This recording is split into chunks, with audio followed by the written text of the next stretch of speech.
we saw this story break yesterday, and it hasn't had an awful lot of traction, frankly. I think it's been talked about, but I don't think it's had the focus that, frankly, something like this absolutely deserves. So I'm going to kind of throw this out and throw caution to the wind, really, and just ask, well, I guess there's two questions. Firstly, what is your message to the EU? Broadcastable answers only, please. And does this story prove that we were right to leave the EU? I think what I'm asking of you is really just to chew the fat on this one. Let's just mull this one over, I sense. The European Union must consider mandatory vaccinations to tackle the spread of the highly contagious Omicron variant. This is Ursula von der Leyen, as I mentioned, the European Commission's president, on Wednesday. The US also announced the first case of the variant. It was detected in one person in California who travelled from South Africa. The patient arrived in the US on November the 22nd and was diagnosed on the 29th. They had mild symptoms, which were improving.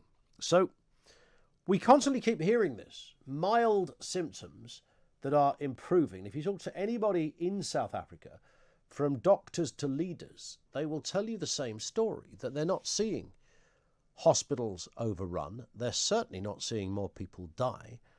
And what they reflect is exactly what was reported in the United States, that the person had mild symptoms. So we can't not factor that in to a discussion that literally comes off the back of that story, which is the president of the European Commission saying that we must tackle the spread of the highly contagious Omicron variant. I'm going to stumble every time. In the rallying cry, Ms von der Leyen urged EU's 27 member states to step up their vaccination campaigns, roll out booster doses and consider new travel restrictions in response to the emergence of the mutant strain in Europe. I don't even know really where to begin to respond to this. I'm not an epidemiologist or a virologist or a politician who's got to make these decisions. But I am a bloke with a brain. And I look at this and it doesn't stand up to intellectual scrutiny. Just based on cursory look at data, it doesn't stand up to that. I mean, particularly when you consider that the EU, look what was happening in Italy at the beginning of this. I know we didn't have vaccinations at that stage.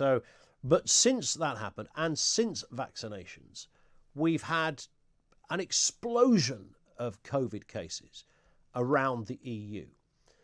Remember what France had a particularly bad time of it. They were in lockdown when we weren't. Germany also.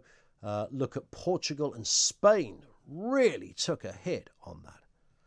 And I don't remember Ursula von der Leyen then saying we need to make vaccinations compulsory. That message was just simply not there.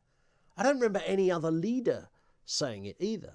Even the Australians that have completely changed the entire perception of the land down under within about a year. The whole idea, I've been to Australia twice, and I thought it to be a magnificent place. I have no desire to now go to Australia based on nothing more than their politicians and their reaction to their people over COVID restrictions and the like. I'm pretty sure it's a place I'll never visit again, unless something spectacular happens.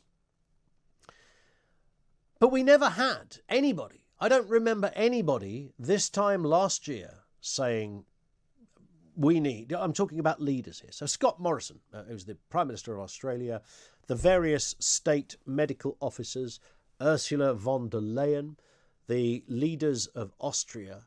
So when it was worse than it is now, nobody was saying we need compulsory vaccinations. When it was worse. And now, when it's not as bad, just to hammer home the point, we suddenly have this raft of people who come out, and she did precisely what the others had done. Never deliver the most devastating line you could deliver in a casual manner. And she stood at the podium in about $4,000 worth of dress suit, with her hair looking as if that cost about 1,200 quid to put together. And whilst caveating it with, it's not for me to tell leaders what to do, but I'm going to kind of do it anyway. And remember, she doesn't have specifically her own autonomy or a power base as such, in the sense that she couldn't make political decisions for nation states. But then goes, in fact, can we hear that clip again? Let's just hear what she said. I nearly fell off my own feet from a stationary position when I heard the European Commission's president say this.